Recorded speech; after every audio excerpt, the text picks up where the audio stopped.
सबसे पहले आप सभी को गुड मॉर्निंग। देखिए हम लोग आज पढ़ना 11th क्लास के केमिस्ट्री पढ़ना पृथ्वी के द्रव्यमान तथा पृथ्वी के घनत्व की गणना करना है। ठीक है, तो उसका इंग्लिश में हम लोग बोलते हैं competition of mass and density of earth. ठीक है, देखिए हम लोग इक्वेशन कल के स्मॉल जी और कैपिटल जी में हम लोग रिलेशन निकाले थे, तो उसी में स्मॉल जी का पहले हम लोग इतना निकाला था। ठीक है, इसमें हम लोग निकालना है पृथ्वी का मास निकालना है पहले कि पृथ्वी का द्रव्यमान कितना होता है। तो पृथ्वी का द्रव्यमान निकालने के लिए ये फॉर्मूला आपका आता है capital M E is equal to small R E square divided by capital G. Equation number 2, ये कल का इक्वेशन नंबर फर्स्ट निकाला था, ये सेकेंड आज निकाला है। इसी इक्वेशन में इस सारे वैल्यू को हम लोग पुट कर देना है। स्मॉल जी का वैल्यू इतना होता है, capital R E square, capital R का वैल्यू इतना होता है और कैपिटल जी का मान इतना होता है। इस हम लोग इक्वेशन देखिए यहाँ लाया है capital M E equal to small G R E square divided by capital G. इस वैल्यू इसमें हम जितना ही दिया है capital small G R E square divided by G capital G, इसमें देखिए सबका वैल्यू यहाँ रखे हुए हैं। सबका वैल्यू रखने के बाद इसमें मल्टीप्लाई डिवाइड हम लोग किए हुए हैं, तो इसका वैल्यू निकल के हो जाएगा capital M is equal to 6.0 into 10 के पावर 24 केजी। अब देखिए यानी यहाँ पृथ्वी का जो डेंसिटी होता है, यानी पृथ्वी का जो घनत्व होता है इतना होता है। ठीक है, यानी आपसे कोई डेंसिटी नहीं, पृथ्वी का जो द्रव्यमान होता है वो 6.0 इंटू 10 के पावर 24 केजी। ठीक है, अब देखिए हम लोग इसी प्रकार सेम हम लोग को निकालना है पृथ्वी के औसत घनत्व की गणना की जा सकती है। यानी जैसे हम लोग पृथ्वी की द्रव्यमान निकाले हुए हैं वैसा ही इसकी घनत्व हम जानते हैं कि पृथ्वी का घनत्व पृथ्वी की त्रिज्या का गोला मानने पर उसका द्रव्यमान m इज इक्वल टू आयतन इंटू घनत्व, यानी पृथ्वी जो आपका गोला के आयतन होता है इसका फॉर्मूला इतना होता है into density rho. m is equal to इसना इक्वेशन नंबर 1 से इक्वेशन नंबर 1 देखिए हम लोग लिखना है, या हम लोग लिखते हैं इक्वेशन नंबर 1। इक्वेशन नंबर 1 में हम लोग पृथ्वी का जो द्रव्यमान है निकाला है m क्या था, इसका वैल्यू हम लोग यहाँ पूरा रख दिया है। इसको जब क्रॉस मल्टीप्लिकेशन किए हैं तो डेंसिटी पृथ्वी का जो density 3g/4 capital G 4 r e। अब देखिए इसमें हम लोग क्या किए हैं, जैसे वैल्यू ये सारे हद दिया हुआ है वैसा ही वैल्यू हम लोग क्या किए हैं यहाँ पर पुट कर दिए हैं।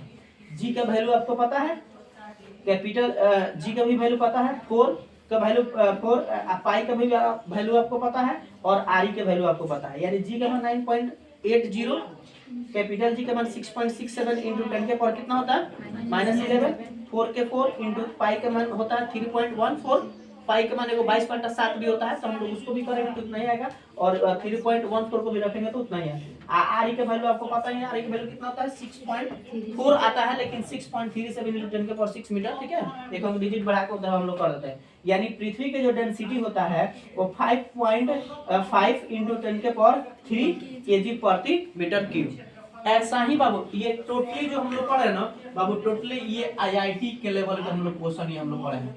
आईआईटी में हम लोग जाते हैं तो सेम ऐसा ही हम लोग पढ़ते हैं। हम लोग जो आईआईटी के जो हम लोग क्लास करते हैं ये सेम आप जितना कोटा पटना में जाइएगा ये टोटल आपको ऐसा ही निकाल, कुछ भी नहीं है बाबू, सेम बुक हम लोग पढ़ना है, कोई वहाँ अंतर नहीं होता। जिस तरह बाबू आपको जो हम लोग सबसे अगर अधिक बाबू आईआईटी में अगर क्वेश्चन आता है ना तो सबसे अधिक बाबू हम लोग एनसीईआरटी का जो हम लोग पढ़ते हैं उसी में आता है। टोटल बाबू ये टॉपिक एनसीईआरटी में दिया हुआ है, उसमें घबराने वाला आपको बात नहीं है।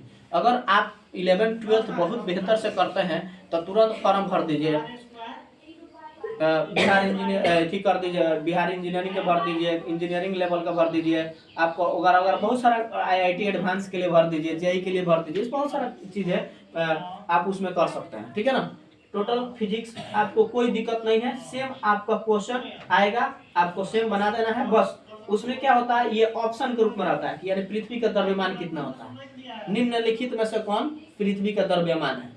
4 ऑप्शन आएगा, उसमें से एक कोई आपको टिक लगा देना है। तो आपको तो निकाले हुए है पृथ्वी का द्रव्यमान इतना है, आपसे पूछ कर देगा निम्नलिखित में से कौन पृथ्वी का घनत्व होता है, यानी निम्नलिखित में कौन पृथ्वी का डेंसिटी है, तो पृथ्वी का डेंसिटी इतना है, थोड़ा सा याद कर लीजिएगा।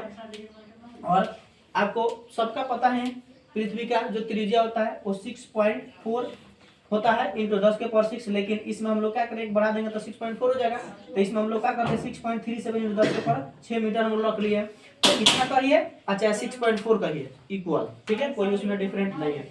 तो आप लोग को सबसे पहले कोई किसी भी टॉपिक को पढ़ना है तो एक इंजॉय के रूप में पढ़ना है, नहीं कि उसको एक बोझ समझ लेना है। देखिए हम लोग कोई भी चीज़ को अगर जो मनुष्य लोग होता है ना, मनुष्य अगर सोच देंगे कि इस काम को पॉसिबल बना सकते हैं तो बना सकते हैं। हम जिस चीज़ को सोचते हैं कि हमको आज ये काम करना है, वैसा ही हमारा बॉडी काम करने लगता है। आप पता है एक थिंक होता है जो हमारे बॉडी में एक प्रकार का थिंक है, अगर जैसे आप सोचिएगा ना वैसे वैसे आपका बॉडी ढलने लगता है। एक व्यक्ति पता है, देखिए दशरथ माझी, आप सुने थे दशरथ माझी के नाम सुना है? दशरथ माझी कितना मतलब डेंजरस व्यक्ति थे। वो क्या हुआ, पहाड़ से उनकी वाइफ पानी भर के आ रही थी तो उनकी वाइफ गिर गई तो मर गई। अब वो क्या किए, मतलब बहुत लोगों को परेशानी होता था उस पहाड़ को लेकर, लेकिन क्या किए वो तुरंत के तुरंत वो बोले कि तुम ठीक है, मर गई, लेकिन बोले कि तुम आज इसका जान लिया, हम तुम्हारा जान ले लेंगे। और लग गए भीड़ में और तुरंत इतना उसको मतलब काटते काटते काटते काटते उस पहाड़ को काट कर रास्ता बना दिए। तो एक मन में आप अपना जिद्दी बना लीजिए, जो जिद्दी होता है ना वही इतिहास रचता है। तो पूरा मतलब एक मन में जिद बना लिया कि हमको इस पहाड़ को काट कर रास्ता बना देना है। तो वैसा ही हम लोग को भी एक मन में जिद्दी करना है कि हम लोग जो टॉपिक पढ़ेंगे बिल्कुल इजी वे में पढ़ना है। जो भी हम लोग चैप्टर पढ़ेंगे उसको एंजॉय के रूप में पढ़ें, यानी उसको आप बोझ ना समझें। जिस दिन आप किसी चीज को बोझ समझने लगिएगा, जिस दिन अपने आप को लगेगा ये टफ है, तो उस दिन आप कुछ नहीं कर सकते। इसलिए किसी भी चीज को कोई भी आप काम करते हैं तो एकदम पूर्ण रूप से सावधानी से एकदम माइंड लगाकर अच्छा से काम करना, आराम से ऑटोमेटिक बन जाए। आप किसी चीज को फॉर्म देखते हैं ना, बहुत सारे अक्सर स्टूडेंट हम देखते हैं जब 12th का एग्जाम जितना नजदीक आता है ना उसका धड़कन उतना ही बढ़ते जाता है। 10th का एग्जाम जितना नजदीक आता है उतना ही उसका धड़कन बढ़ते जाता है। या कुछ नहीं, तुम जो पढ़ा है वहीं आए।